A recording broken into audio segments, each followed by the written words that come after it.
अस्सलाम वालेकुम, welcome to share the technical information. ګرانو دوستانو، زمونږ د نن ورځې ټاپک او موضوع ده د واټر پمپ د بکسې په باره کې ده. هغه بکسه چې هغه اتوماتیک په خپله بندېږي او لګېږي. موږ څنګه کولی شو چې کله زمونږ موټر کې پرابلم وي، موټر سټارټېږي نه، موټر کار نه کوي او زمونږ شک په بکسه مانی، نو څنګه موږ کولی شو چې دغه بکسه هغه چیک کړو، ټیسټ یې کړو، ویې ګورو چې آیا دا زمونږ بکسه برق ورکوي که نه ورکوي، دغه کرنټ وباسي که نه وباسي. نو کله چې تاسې دا چې کوئ، که په کورونو کې که نور ځایونو کې تاسې غواړئ چې دغه بکسه خپله وګورئ، اول به تاسې په کور کې دغسې یو سیریز بورډ ولرئ. د هغې په واسطه تاسې کولی شئ چې دغه بکسه چیک وګورئ چې دا روغه ده که صحیح ده که نه ده. نو را به شو د دې بکسې ته دوه قسمه ویرونه راغلي چې یو ته وایي ان بکس وایر او بل ته وایي آوټ بکس.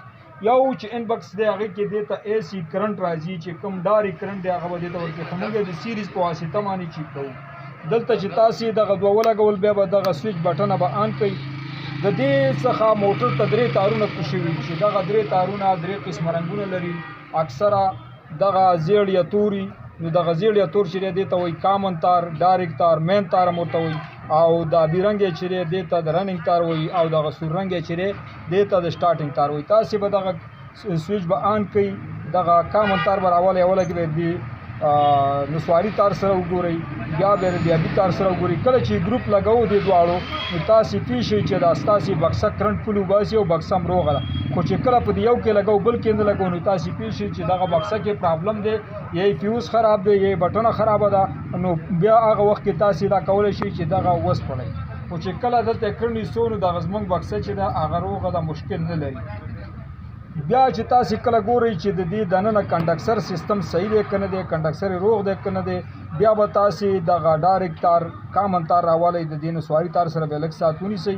بیا به تاسې ولګېږئ دغه سور نسواري تار د آبي سره ټچ کوئ. که معمولي ټچ یې وکړو، دغه کپیسټر دننه کنډکسر یې روغ دی، که ټک یې ونه کړو هغه خراب دی. دلته اوس موږ دوباره دا بیا چیک کوو، بیا ګورو. دلته ګوره دا ټک کوي، خو تاسې ته پته نه لګي دا روغ دی. خو روغ کنډکسر ټک نه کوو، دې دواړو تاسې د سور سره نیولې او دې ټک نه کوو، نو تاسې پوه شئ د دې دننه کنډکسر خراب دی. یا دلته کرنټ نه راتو، یا دې ته کرنټ نه راتو، نو تاسې پوه شئ چې دغه بټنه کې فرق دی، یا د دې اټومیټک فیوز کې فرق دی. دوستانو، که غواړئ د برق عمومي معلوماتو څخه خبر شئ، نو زموږ دغه چې ویډیو چې موږ جوړه کړې ستاسو دپاره ته خوښه شوې وي، دا لایک کړئ او د خپلو ملګرو سره یې شیر کړئ، او زموږ چینل د سره سبسکرایب کړئ، تر څو زموږ نوي معلومات موږ اپډیټ کوو تاسې ته په نوټیفیکیشن باندې در رسیږي. زموږ موضوع همدومره وه، د توجه نه مو یو جهان مننه. السلام علیکم.